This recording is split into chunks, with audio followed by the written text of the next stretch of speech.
কক্সবাজারের রুখিয়া উপজেলার রাজাপালং ইউনিয়নের ৫ নং ওয়ার্ডের পূর্ব শিকদারপাড়া এলাকায় এক কলেজ ছাত্রীকে মারধরের অভিযোগ উঠেছে। মঙ্গলবার ১৪ অক্টোবর বিকেলে পূর্ব শিকদারপাড়া এলাকায় এ ঘটনা ঘটে।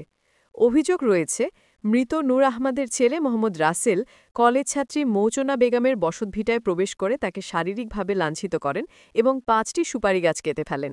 এ সময় তিনি ঘরের টিনের বেড়াও ক্ষতিগ্রস্ত করেন বলে অভিযোগ করেন ভুক্তভোগীর পরিবার। বিকাল ৪টার দিকে আমার ছোট আব্বু বাসায় আসছে। আসার পরে আমার মেজো আব্বু মেজো আব্বুর ভিটার মধ্যে চারপাশে ঘিরা দেওয়া হচ্ছে। ওনার লোকজন নিয়ে মানুষ এখানে ঘিরা দিতে আসছে। ঘিরা দেওয়ার পরে আমার ছোট আব্বু এখানে বাধা দিছে, বলছে এখানে ঘিরা দেওয়া যাবে না। কিন্তু আমার আব্বুরা হচ্ছে ৩ ভাই। ৩ ভাইয়ের জায়গা সবগুলো বন্টন করা হয়ে গেছে এর আগে থেকে। তাও আমার ছোট আব্বু মদ খেয়ে এসে ইদানিং পাগলামি করে বাসায়। তো এখন ঝগড়াবাজ এসে আমার মেজো আব্বুর সাথে, বুঝছেন, ঝগড়াবাজ এসে আমার মেজো আব্বুর সাথে। এখন মেজো আব্বুর ২টা ছেলে আছে বড় বড়, ওনার সাথে না পেরে শেষ পর্যন্ত আমার বাসা আমার আব্বুও নাই দেশে, আমার ভাইও নাই দেশে। এখন আমরা মেয়েরা আছি আর আমার আম্মু। তো এখন আমার ছোট বোন মেজো বোন হচ্ছে উকিয়া সরকারি মহিলা কলেজে পড়ে, ইন্টার পরীক্ষার্থী এবার। তো আমাদের মেজো আব্বুর জায়গা যখন চারপাশে ঘিরে দিতে দিচ্ছে না, ওরা মারামারি দিচ্ছে বাইয়ে বাইয়ে। এরপরে ওনার মেজো আব্বুর সাথে যখন পারতেছে না, এরপরে সে আমাদের জানালা দরজা তারপরে বাড়ির চারপাশে ঘিরে আমাদেরগুলো কেটে ফেলতেছে আমার ছোট আব্বু। তো আমরা বাধা দেওয়াতে বলছি ঝগড়া দিচ্ছেন মেজো আব্বুর সাথে, আমাদের সাথে কিসের সমস্যা।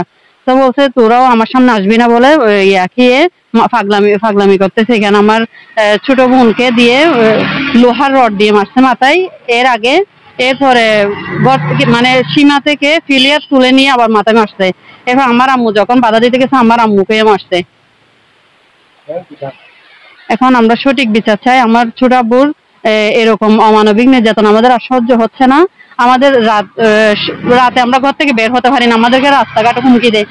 আমার আব্বুর নাকি টাকা বেশি হয়ে গেছে, বিদেশে গেছে, এখন ওদেরকে নাকি দেখতেছে না, উল্টা পাল্টা আজে বাজে কথা বলে আর আমাদেরকে হুমকি দেয়, আমার বোনদেরকে নিয়ে আর আমাকে, আমার আম্মুকে করে না। যা করে আমার ছোট বোনের সাথে আর আমার মেজো বোনের সাথে। ওরা কলেজে যাওয়ার সময় এদেরকে ডিস্টার্ব করে, পড়তে দিবে না, কলেজ যাইতে দিবে না, হুমকি দেয়, আজে বাজে কথা বলে। সুস্থভাবে থানার মাঝ বিচার চাই, গাঁজা মতিন হাই এনে নির্যাতন করে। তো এনে আর কালো তো ভাই আর জিওরে নির্যাতন এনে মাঝে কেন আর থানার হাতে বিচার চাই। এ ঘটনায় স্থানীয়দের মাঝে চরম ক্ষোভের সৃষ্টি হয়েছে। ভুক্তভোগী পরিবার উপজেলা প্রশাসনের কাছে সুষ্ঠু তদন্ত ও ন্যায় বিচারের দাবি জানিয়েছেন।